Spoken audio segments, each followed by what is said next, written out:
But I think what I then do is focus on what I can control. Mm, And that's where I find the most peace. Generally speaking, like if I'm having the worst day at work, I'm gonna say I hate it and I feel like this is the worst thing that ever happened to me. But right. I'm then going to ask myself, what can I control? I'm not gonna be able to control how other people react to me. But what makes me feel better, hanging out with my friends, running, cooking, it's always something that sets me up for a good day, which is why I'm going to keep this focused on what I have control over.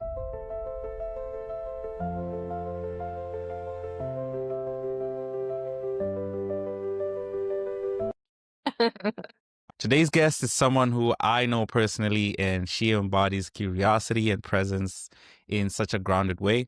Her name is Noni, and she's a creative, a runner, a reader, and someone who believes in being an amateur at life, starting things, failing, learning, and growing through every experience. If you've ever found yourself moving fast but feeling disconnected from the moment, this conversation is for you. Because through Noni's lens, we're going to explore what it really means to stay engaged with life, to be curious, to learn through everyday moments, and to treat each day like it's its own separate lifetime. And one of her favorite quotes from Seneca says, "Begin at once to live and count each separate day as a separate life."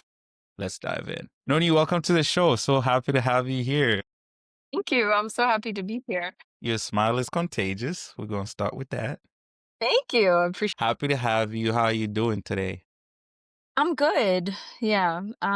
It's a nice fall day, which I appreciate. The temperatures are dropping. It's my favorite season. So yeah, Okay. life is good. You love the fall, but you grew up around the tropical region. So what's up with that? Well, I was born in the mountains. Let's start there. Yeah. Okay, So okay. All right. Okay. night and very cold weather, in Mm-hmm. Yeri. And so I feel like I'm just returning to my back to my roots. To your Yeah. roots. Right. Mm-hmm. Okay. Yeah, we love to see it. We love to hear it. The Yeah. temperature in Nyeri is actually one of the most beautiful. Our backstory: we're both Kenyan, so this is back home reference, and yeah. Let's start with your quote. The quote that you shared. Begin at once to live and count each separate day as a separate life. What comes into mind when you relate to that quote? Honestly, it just has to do with the fact that, like, number one, I really love sunrises. That is my number one thing. Like, I I love to wake up with the sun, and I feel like that always encapsulates what kind of outlook that I have in life, especially when it comes to like starting a new day. It's always like it's a fresh start, generally, because like whatever happened Right. yesterday, like that's none of my business. It's done. It's finito. Whatever's happening tomorrow, that's future Noni's problem, right? Mm. And so all I have is like this blank page. And I know it sounds like somewhat cliche, right? But I think it truly is like a blank canvas. Like you get to start your day like afresh.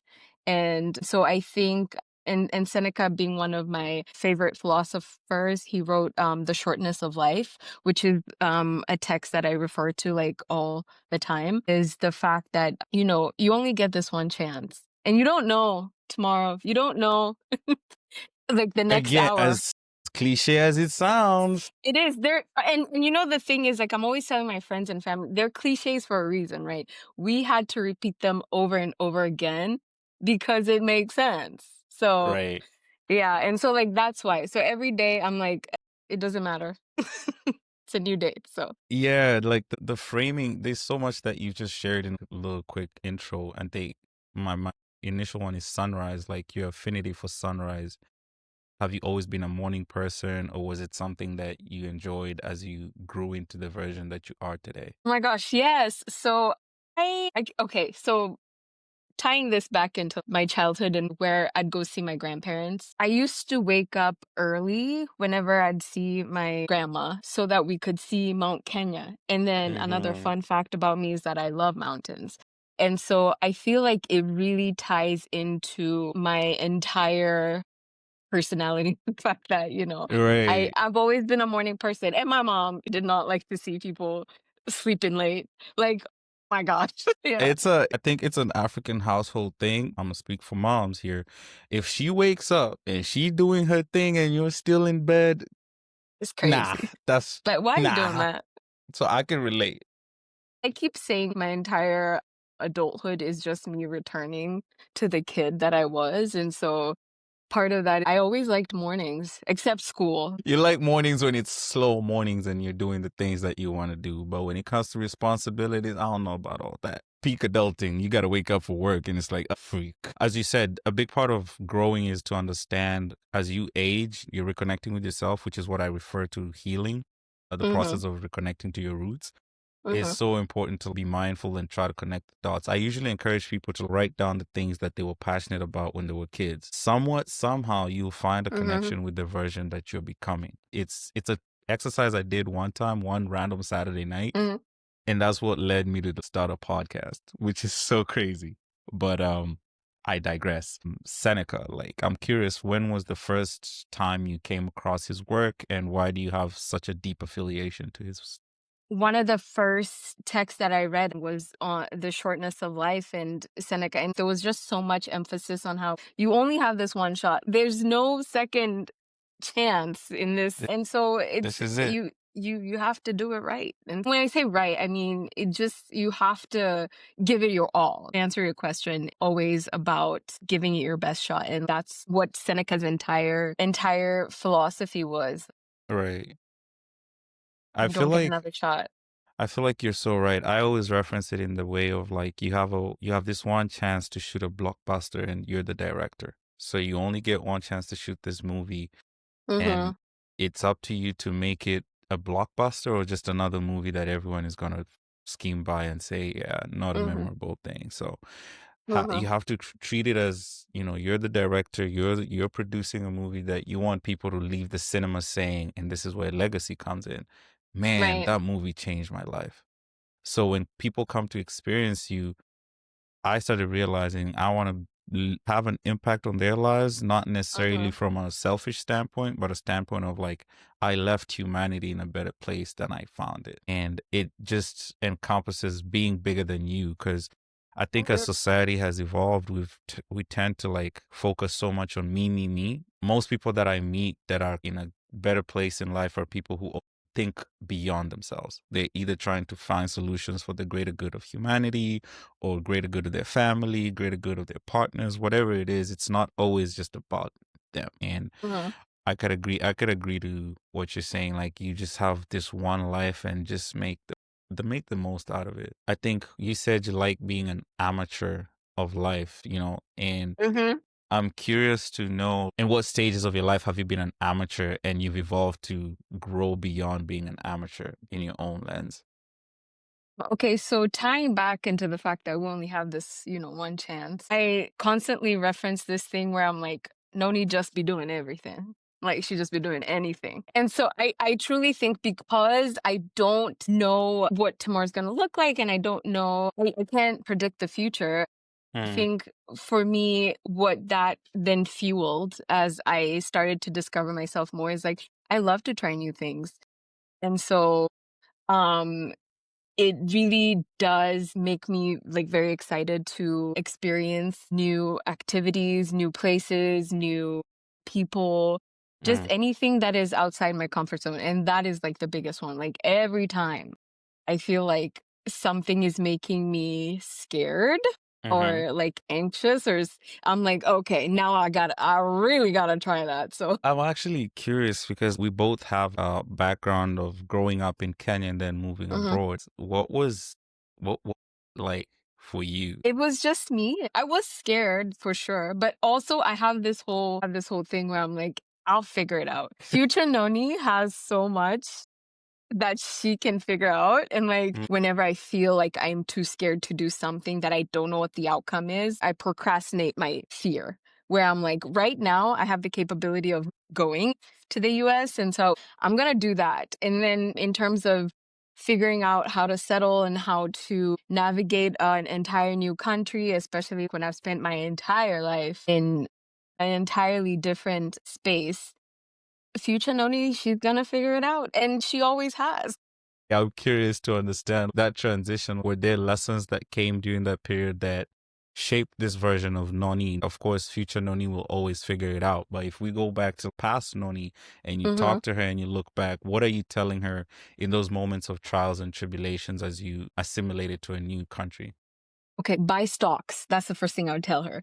My goodness. Stocks or Bitcoin? Because I would go Bitcoin. Oh, you know what? Yeah, you're right. I would just invest. I don't care if it's $10, 20, just invest because girl, we wouldn't be working a 9 to We'd be out 5. of the hood. But that's besides the point. Back to mindfulness. um Well, buy stock is crazy. it's like that's a if I had like 2 minutes, I don't she it's fine. She can make all the mistakes. She can meet all the people, but at least she'd be paid. And That part. That part. Because it's funny you said that. The other day I was looking at like the price of Bitcoin like year to all time. I'm hmm like, God damn, if I really just met a geek who told me about this for what just for 1 minute, I know myself, I would have done it. But I would have hmm sold it at some point. I know myself too. So And so there you go. yeah. A win is a win. Self-awareness is key.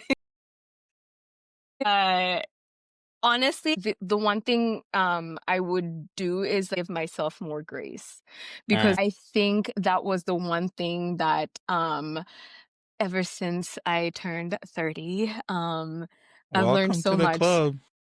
Welcome to the club. Wait, it's been how many months? Well, 8 months since I've been 30, but I've learned so much. I Mm-hmm. feel like one of the things that I've learned is because of the grace that I was extending to the people in my life. I wasn't giving myself at the time, and like I used to take a lot of the mistakes that I make so hard, man. Like that was oh my gosh. I just want to go back and hug that girl and tell her like it's fine, you're doing good. It's Because like gonna be okay. yeah, because I think we tend to look at our past selves as someone who like I can show you how to do things differently and like set you up for a better life. But I tend to disagree with that. I think the past version of yourself is what sets you up for who you are. So if like you happen to like look at yourself right now and think, "Oh my gosh, I'm doing good." It's because back in the day you took the step. And so if anything, I wouldn't tell her to like change. I'd tell her to start running for sure. Because it was a difficult skill to learn, but I would tell her like she's doing fine. And honestly, I would thank her because that's another thing. Like she set me up to be who I am today. So Right. yeah. I love the way you frame that. You don't get to this point without taking the step at that time. It's Mhm. virtually impossible to celebrate this version of yourself and the version to be Yeah. without taking the necessary steps, which goes back to Seneca of the day-to-day progression. Mhm. You just got to take it one day at a time. Mhm. I try to question myself if I was to look at today and say, did I do the best that I could with what I have?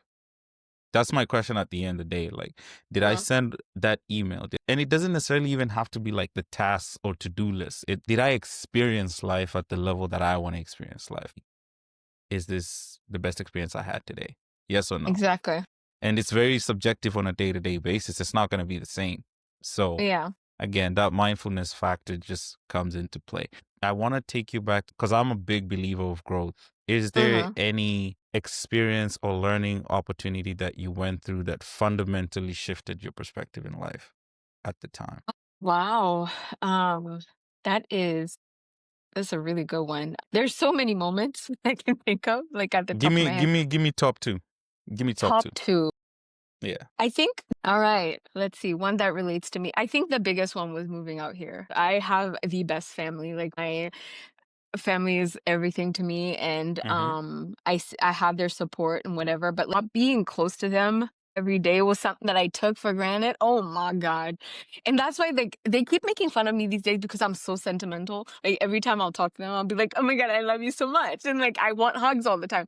It's because when I was freaking 17 and planning my escape from Kenya, You knew you wanted to leave? I did. I did. Actually, I would say my escape started at 15. Like that's when I knew I wanted to leave. But I took a lot of moments for granted. And so like when I came out here and I learned so much about um being away. And one of the my favorite songs by Janet Jackson and what's his name? He's from A Tribe Called Quest. But it's gone until it's gone, right? Like Mm. wait, no, I said that wrong.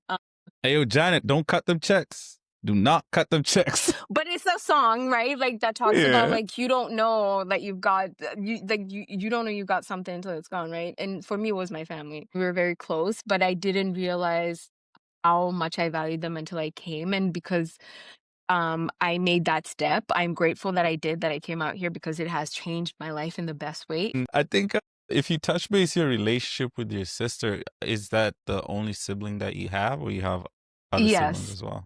Can you imagine if I had some like other siblings? She's the only one. I was setting you up. I was setting Yeah. you up, but you didn't You take bait. tried it. I Yeah. tried it. She's the only one. Okay. Yeah. Yeah. It's just the two of us. And so, yeah. And you said, uh, Mo. Mo. Yeah, in terms of relating to Mo, like, what have you learned about yourself through that relationship with Mo? I think in terms of growing up with somebody, that's a whole other level of intimacy because you go through so many experiences together. Right. I think the thing that and I mean this in the most descriptive of ways is unconditional love. Like that is somebody who loves me down no matter what. And it's reciprocal. It doesn't matter what's going on. I know this is a safe space. I know I can be myself. I can it's a lot. Like I'm a lot to handle.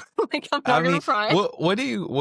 you can cry. This is a safe space too. Come on Yeah, now. no, yeah, but it's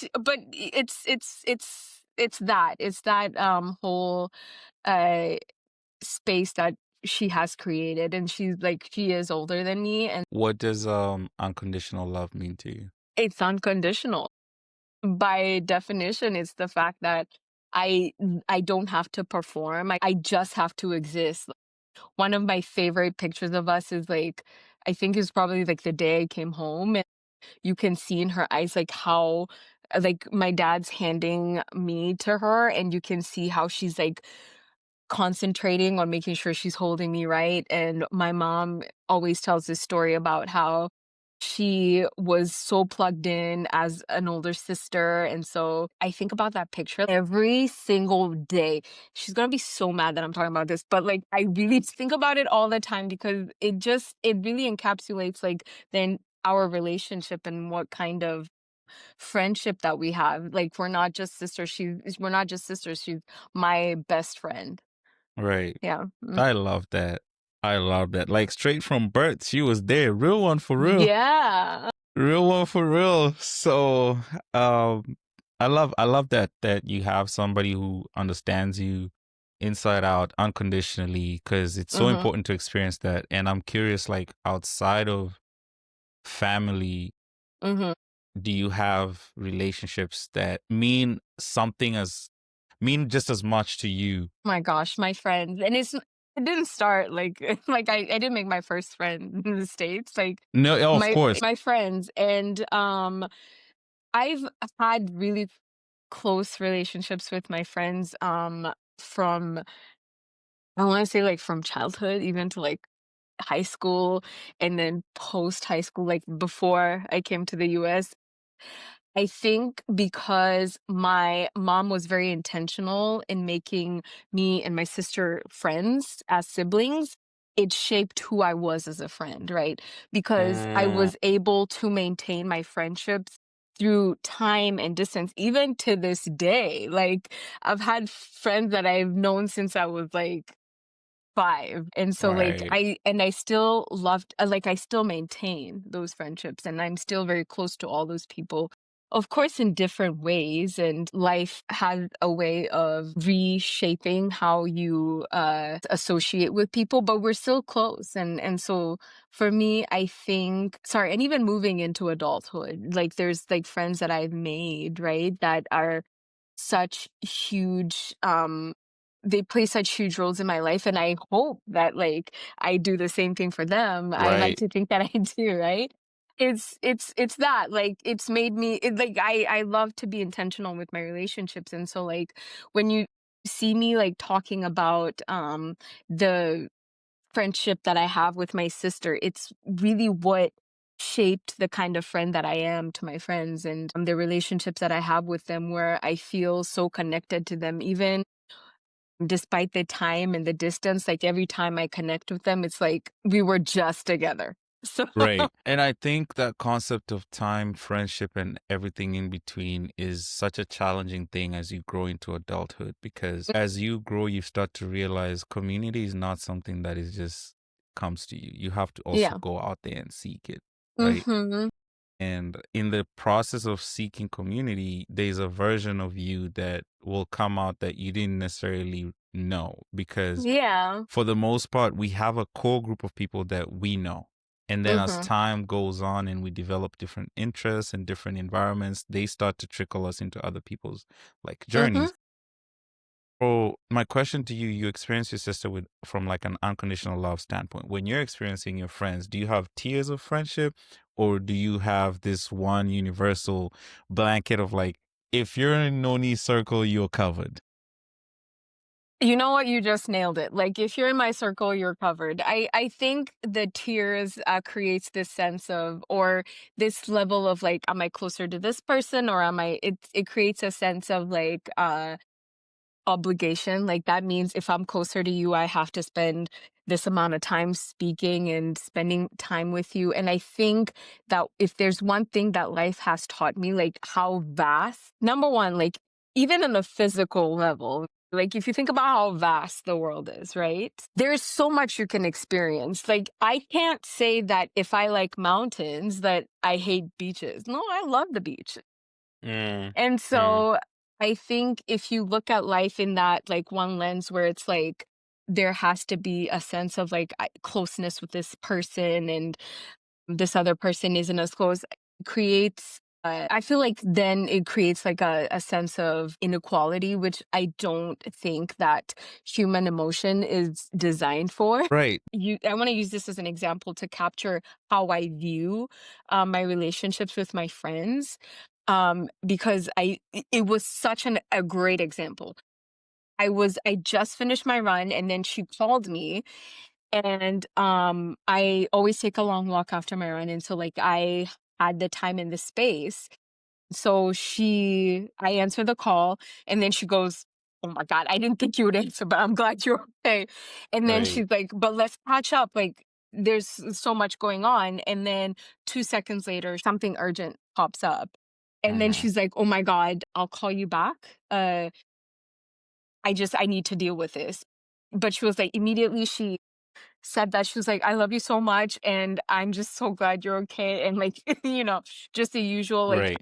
"Are you good? You're fine. Do you need anything?" And I was like, "No, I'm good, girl. Do your thing." And Mhm. it was great. And then she texted me like a few hours later where we did end up like catching up. But the point was That that would have little been yes, that little interaction because like we're here for such like a short moment in life. Like I appreciate any time that I get with my friends. I genuinely like I mean that and I think any of them would like echo the same thing that any moment I get with them, a text back, like a Snapchat, interaction with a story, whatever it is, mm. for me, I appreciate it. And so yeah. I love that. I love that you have that openness and to give other people grace, right? Because Mhm. sometimes we don't know what the other person is going through. I went through a friendship breakup a couple of Mhm. years ago.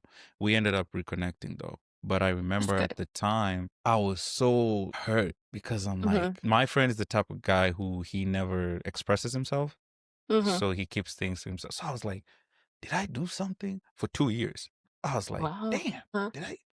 What the fuck happened? So one Mhm. night I'm walking into the club after a long time. First person I see, Not at the club we all fam. I'm like, I'm like, or not. okay, so how are we supposed to go about this again? Like, cause I haven't seen you in 2 years. I don't know what the hell you've been up to. When we ended up catching up, like on a call the next day, Mhm. I felt so bad for actually thinking what I was thinking. Cause like Mhm. when he shared what he had going on, Yeah. it literally shifted my perspective on like taking things personally. So I think movement and flow and just discipline in general are things that I've seen you embody yourself in. Uh, Mhm. let's get into running. Like, Why do you My love f- running? my Why do you favorite thing to talk about. Runners are the most insufferable people, and I love to be one of them because it is so hard. You know what? I'm not gonna disagree with you. I'm not Yeah. gonna disagree with you. Why do I like running? I think it's because it is the only time where my mind is not like going at like 6,000 thoughts per hour. For me, it's like I just need to get to the end of this thing. Right. And like and listening to the music and also like thinking about my form and how Mm. I not to injure myself because like I'm 30 now. Them One knees, wrong them move. knees, them Yeah, knees are one not. They wrong don't move. heal. Yeah, I mean they don't call me Noni for nothing because my knees are like I am actually dying, bro. yeah. That's such a good dad joke. I would take it. Thank you. I am a father of Okay. a beautiful dog. Mm. Should have But brought him yeah, to the pod too, but we'll send a picture. yes, yes, yes. Yeah, we need him referenced in this. When you talk about like running, do you recall what got you into running at the beginning? Let me think. Because my first run was like a really long time ago, honestly. It really didn't hit being like a habit until COVID because, there was like nothing else to do. And then that's Right. when I threw myself into it. And like, I was like, this sucks, but like the end feels so good. Damn, you've been locked in since COVID? Yeah, running. Yeah, it's been a huge part of my life since Oh, then. Yeah. whoa. I'm proud of you. Thank you. Oh my gosh. Thanks. Yeah, I'm really proud of you. Thank you. Yeah, I was watching a lot of YouTubes about runners and like obviously culturally y- Yeah. We coming we from we're from the ends. We're from the yeah ends. from the ends. And so like like seeing all the great runners that come from us and then also hearing how for me, it was hearing how runners talked about running, like Mm, even amateur runners and like seasoned runners, like how they spoke about and like I think one of the first people that I remember, I think Rich Roll, like he's like an ultra marathon runner and like I okay. watched him talk about how he overcame so much and Mm. started running and what it did for him. I was like, I wonder if that could work for me. And so yeah. So at the time, like, were there things that you were going through that when you started running, it kind of seamlessly also started taking care of those issues that you were facing? Yes. Or okay, It was was it? COVID. It was cool. You know what? You know Yeah, what? I was Yeah, yeah, I was yeah. here. I was here. My family was in Kenya and I didn't know, it's very confusing. And so it was very confusing time. And so I was like, hey, I gotta find a way. And like, I gotta find a way, and a yeah, way was found. we did. And I think running as an activity is mentally tough. I don't do it for that reason. I'm gonna be honest. Like I tend to think I'm fit, but with runners are just like a different ball game because I can't even touch their fitness. One day though, one day. Yeah, it's just like we just like wake up every day and we're like, we just do it. You know what I mean? Y'all swear y'all special for real, bro. Like Yeah. kudos, kudos. After you started running and became like so active and now that you're really good at it, do you see any parallels between how you approach running and how you approach your everyday life and creativity in general? Like what are some of the things that you borrowed from running that impacted your day to day? Oh yeah, absolutely. And I think this is not just like with track and running athletes. I think I like to consume a lot of content from athletes when I look at their interviews, when I see how they approach their training. Mm, One of the things that has been like a common ground with all of them is they envision themselves doing it. So like you will see like mm, Kobe would say the same thing. You'd see MJ saying the same thing. You'd see even Thierry like Henry saying the same thing about football. Like he would be like he sees himself like scoring the goals. mm, It's about envisioning yourself doing it. And so like I don't think that I ever finished a long run until I the night before. And the longest run has been I think it was like 21 miles that I did. So like wow. it's shy of a marathon, but I'm gonna get that one day. Hey man, when you I'm do get, working towards it. all I'm saying is I need tape. I Okay. need tape. I got you. But it was I had to sit down and like see my like the night before, like I had to see myself like looking at the route. Like I needed to know where I'm gonna go, how I'm gonna finish it, what I'm gonna do after. And then since then, like any run that I say I'm gonna do, except, life happens, but like anytime I'm locked in fully and I have all the requirements that I need to complete a run, I'm gonna get to it. It might take me longer than I wanted, but Right. But you still gonna do it. I'm gonna see myself finishing the run and then it's gonna happen.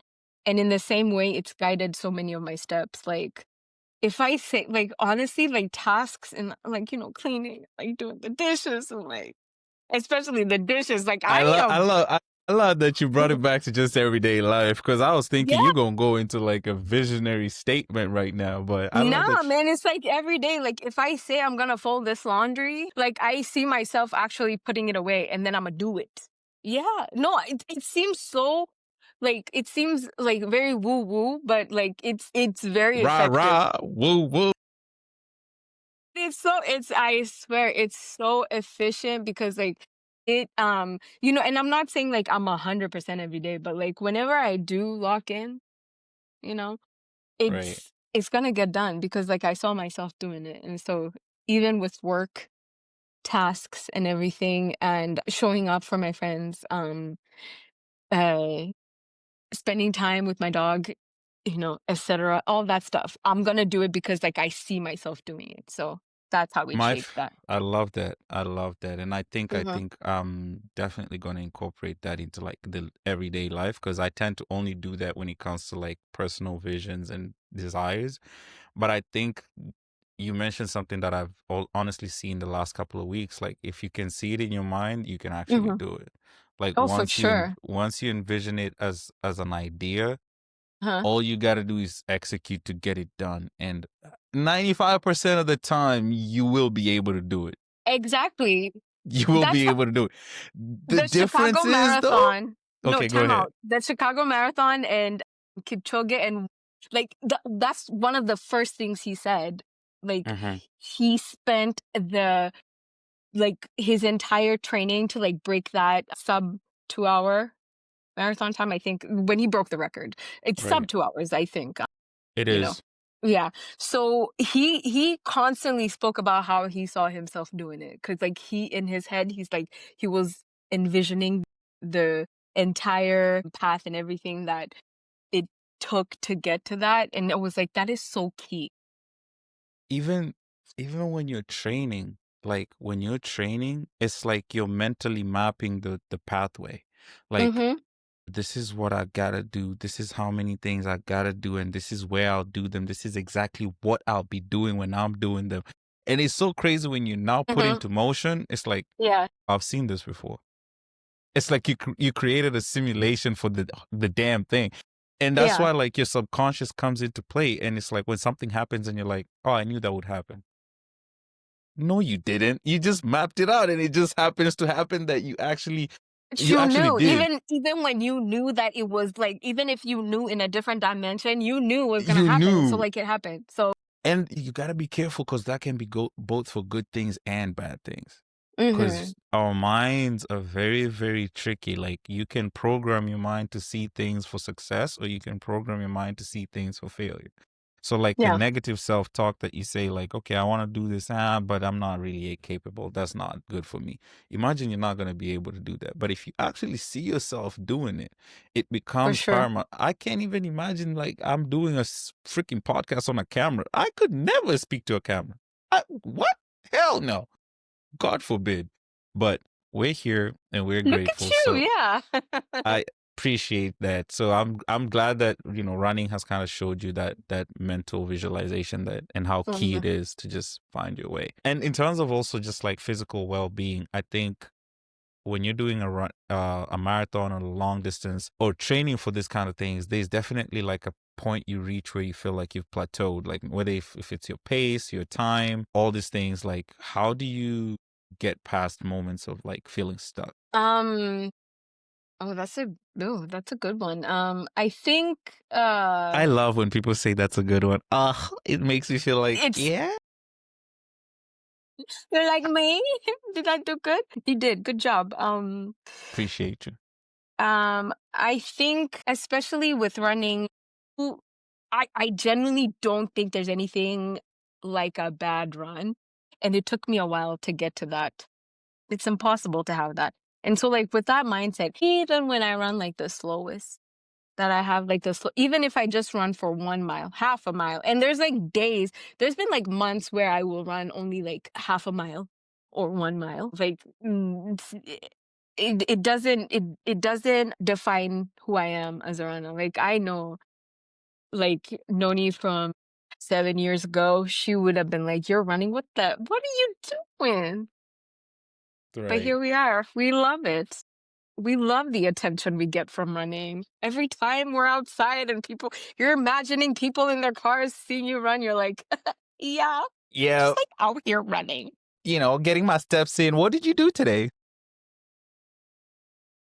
I'm just playing. No, it's And that's why I got beef with runners, because it's like, so y'all really think we can't do that, huh? no, I think no, I know I'm talking a lot of smack, but I genuinely think if I could run, if I can be out there, anybody can do it. I promise you. Because Hey, there's no way you could have told me 6 years, 7 years ago that I would be out here running and like a 5K feels like a warm up to me. No. Yeah, like oh my gosh, yeah. I feel like anyone should, if you want to also, it's not by force, you know? It's not by hey, force. hey, hey, at the end of the day, nothing is ever forced to us. We have options Exactly. and choices, Yeah, and our lives are a result of the choices that we've made in the past. So, exactly. Yeah. but that means you can always change your choices moving forward. That's the beauty of life. But I was curious about the plateauing in like other areas of your life. Do you ever feel like you've reached a plateau on like something else? Let's say it's a struggle with an addiction and you've reached a point where you just feel like you're doing it over and over again. Like, how do you unwire that in your head? Is it more about compassion, or how do you do that? No, I think I've always just been perfect, and so, like, I've never had to struggle with anything. No, I mean, with Director what cut. no, I mean, life is crazy. Like life is gonna throw you some crazy curveballs, whether it's in friendships, relationships, work. You're always going to have moments in life where it feels like I don't know if I can keep going, and I feel like I'm just coming up out of a season like that in my life where it was like if it just felt like a lot of things were going out of control because like I had these set plans for how my year was gonna go, and then, you know, life happens and you have Right. to regroup. But I think what I then do is focus on what I can control, Mm, and that's where I find the most peace. So I'm like, yeah, no, genuinely speaking, like if I'm having the worst day at work and I feel like of course I'm gonna complain. Like, come on. I'm gonna complain about it. I'm gonna say I hate it and I feel like this is the worst thing that ever happened to me. But right. like I'm then going to ask myself, what can I control? I'm not gonna be able to control how other people react to me. But what makes me feel better, hanging out with my friends, talking to my friends, running, cooking. And so it's always something that sets me up for a good day, which is why I Mm. I'm just like going to keep this focused on what I have control over. I love that. I love that you always go back to the basics. Mhm. And sometimes we tend to Thank you. overcomplicate the process of like getting better, which is just literally going back to the basics. Just go Yeah, back to the things that actually give you joy. exactly. I might And mess then up a code and break the entire system for the day, but like I can do my laundry and then I'll feel good about I'll that. feel good about it. I'll go look at the sunset and feel good about that. And so it's like A win is a win. a win So is a win. yeah, I think you touched on cooking before we get into the reflective part. Like what sparked your interest in cooking? Like what does it do for your soul? So this ties back into my upbringing as well. Hmm. parents used to make us watch CNN. I feel like a lot of us Hey, can relate. we love a politically aware guy. So Exactly. No, we're plugged in. We know what's going on. okay, Whether Olivia Pope. yeah, All right. yeah, exactly. No, but one of and also one of the shows that used to come up a lot was Anthony Bourdain, Parts Unknown. Hmm. What was the other one? That's so sad. Because like I literally watched it like Mama, almost she wasn't paying attention. like this is so crazy. No, but anyway, anything Anthony Bourdain, we used to watch a lot. And what I really enjoyed about that is the relationship he had with food. Like it was like, oh my God. It was Yeah. such a special relationship. And it wasn't just the relationship he had with like the meals he was having, it was the Hmm. people. So the people that he was experiencing and all over the world, right? You would go to all these parts and like experience all these like exotic meals and so that's if like truly like that's where my interest in cooking came from because like it's just such a special relationship with food and I loved how close that because I love people coming together and Right. so the Right. concept of food bringing people together shaped that. So do you enjoy, are you one of those people who enjoy cooking because of like the fact that it can bring people together, or it's more about I'm just trying to eat good and this is what I'm I learning how like to to cook? eat, okay? I like good food, okay? So and then the thing is like I like my own cooking. There's that. So in generally speaking, like on the surface level, I do enjoy my own cooking. I think I make some of the best meals. I would like to see that. Where do I subscribe?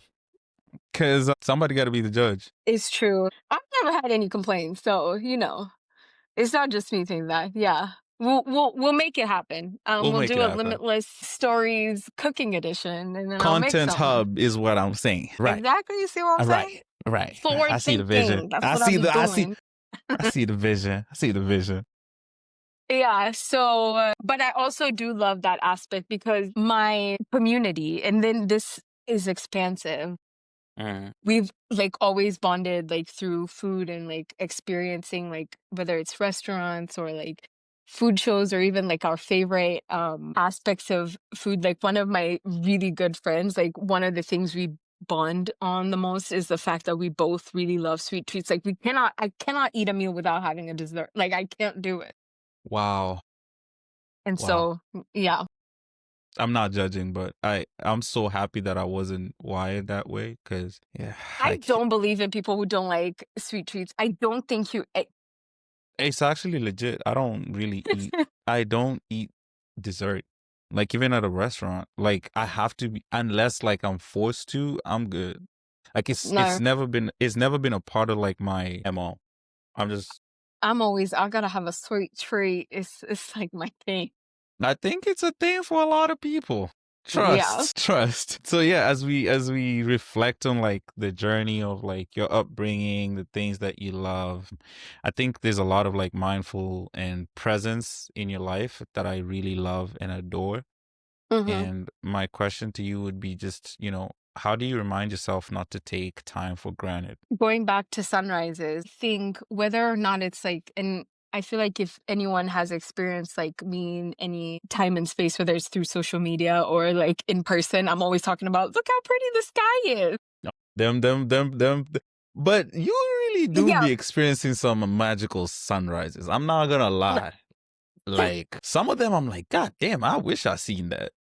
I'm like, damn. Well, that's why I post them. So you could, I did it. So like, you don't have to, right? Yeah, appreciate you. Thanks for Yeah. looking And out. so I got you. And so I think it's truly that like and I know I sound like such a cornball. I'm sorry, but it is like as that gratitude that I feel like waking up in the morning, Mm, like that first moment when I'm like, oh my gosh, I'm here, I'm alive. mm-hmm. I'm like, okay, thank you. Now what do I do with the day? Of course, it's not always gonna be like a great day, but like that Right, moment when I open my eyes and I'm like, I made it. And that's right. something that, yeah. And so that's something that I would say that impacts me in a huge way. Brand new day, brand new opportunity to smile, be Mm-hmm. great again. So, Yeah. and a lot of us don't have that feeling of gratitude the first thing. So what would you tell someone who feels disconnected from life right now? Like someone who's lost that curiosity or spark. What would Noni tell them? It's okay, first of all, like, there's no pressure because I know also when you hear people speak, even, like, listening to myself, like, in the darkest moments, if I heard myself being like, "You woke up today, be grateful." It could be like, You context is funny as everything. hell, bro. Like, I get it, like, sometimes you're having a like, it's like, "Oh my god, I'm alive again. What am I gonna do?" I get that, but I think that it's fine to sit in that. Like, I think we place a lot of pressure in, like, we gotta do something, we have to be, like, proactive. It's okay. It's okay to sit in that, but don't let it consume you. That's what I would say. Don't Mm, let it take over your life because oh my gosh, I get it. Oh my gosh.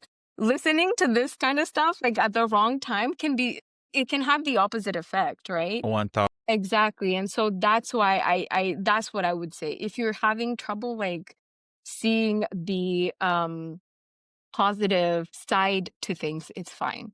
It's fine. Right. It's okay. Yeah. I genuinely love that you said you gotta sit through it. I don't know what kind of therapy you undertook, but for me, the one that shifted my life about 2 years ago was somatic therapy, Mhm. where it allows you to go back to those incidences or situations that made you feel a type of way and you sit through it. You kind of Mhm. re-experience these things again, and that allows you to release those emotions that made you uncomfortable. Maybe at the time you went through a numbing process or you try to ignore them in various ways. So I love that you said it's important to sit through them. Staying engaged with life means, Staying engaged with life means appreciating every moment. uh-huh, That's like a rough way to think about it, but I genuinely think that every moment is a lesson, truly. Like, every moment is a lesson. That's what I want to retract what I said, right? so staying every moment is a lesson. Good or Every bad. good or bad. Every moment. It's a moment. It doesn't have a connotation to positive or negative. Yeah. I'm super grateful, Noni, for the convo that you gave me. I genuinely enjoyed talking to you in this demeanor because Mhm. I've learned a lot, Mhm. and I'm hoping you had a good time with this little session of ours. Yeah, absolutely. What can you encourage the people who will be able to listen to you? What can you encourage them to find you on socials and connect beyond this episode? Well, I do share a lot of my creations, whether it's like my running videos or my cooking videos or just like my daily life on my Instagram. I'm working on improving my TikTok, but you can find me Noni underscore Weru. It's what I do. And so I'm looking forward to We're gonna connecting. tag you. We're gonna Yeah. tag you for real. Thank So you. yeah, with that, we're gonna say thank you so much once again. I appreciate you for the time and the great conversation, lots of great insight, and yeah, looking forward to hosting another one when you do your marathon. So All we'll be right. here. Well, thank you. Challenge accepted.